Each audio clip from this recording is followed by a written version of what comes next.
வணக்கம். இந்த வீடியோவில் வெள்ளரிக்காவும் கேரட்டும் போட்டு அக்கி ரொட்டி எப்படி செய்கிறதுங்கிறத பார்க்கலாம். அதாவது அரிசி மாவு ரொட்டி. இதில் நிறையா கொத்தமல்லி நிறையா ஆட் பண்ணியிருக்கேன். இது எப்படி செய்கிறதுங்கிறத பார்க்கலாம். ஒரு மிக்சிங் பவுலில் நம்ம 2 கப் அளவுக்கு அரிசி மாவு போட்டுன்றலாம். அதில் தேவையான அளவு உப்பு 1 டீஸ்பூன் எடுத்துட்டுருக்கேன். 1 டீஸ்பூன் போட்டு கொஞ்சம் மஞ்சப்பொடி, கொஞ்சம் ஜீரகம், பச்சை மிளகா, கருவேப்பிலை, கொத்தமல்லி கொஞ்சம் நிறையா இருந்தால் நல்லாயிருக்கும்.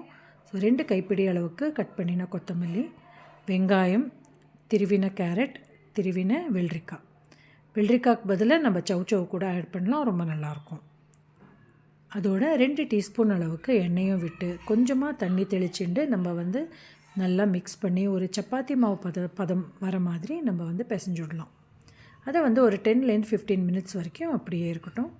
அதுக்கப்புறம் நம்ம தவாவில் எண்ணெயை தடவி நம்ம இதை இந்த மாதிரி தட்டலாம். பட் தவா நம்மளுக்கு ஆறி இருக்கணும். ஆறின தவாவில் தட்டின அப்புறம் நம்ம அதை ஹீட் பண்ணிவிட்டு மூடி வச்சு பண்ணோன்னா சூப்பராக ரெடி ஆகிடும்.